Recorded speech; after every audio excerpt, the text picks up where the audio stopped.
peristiwa pemukulan terhadap warga oleh Bupati itu sejauh mana Pak sekarang? Sekarang kasus itu sudah diambil oleh Polda, jadi berkas semua sudah diserahkan ke Polda. Yang SOP-nya demikian karena menyangkut kepala daerah.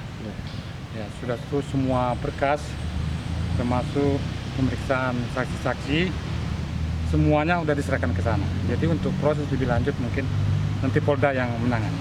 Untuk saat ini sudah berapa saksi yang kita periksa? Yang sudah kita periksa 5. Dari terlapor berapa? Dari pihak terlapor 3, dari pihak pelapor 2. Ya, dan itu sudah diperiksa semua dan sudah diserahkan ke Polda. Ya, pelapor itu melaporkan siapa Pak? Bupati sendiri langsung? Iya, Siapa itu Pak? melaporkan yang terjadi penganiayaan itu. Bupati Pak? Iya. Pak, ini kan sudah ditarik ke Polda Pak. Kita sebagai Polres di sini sejauh ini apa langkah-langkah ke depannya Pak? Ya nanti kalau kita dibutuhkan minta bantuan pemanggilan saksi dan lain sebagainya, tentunya kita ya harus proaktif ya kan, sesuai dengan petunjuk Polda ya kan.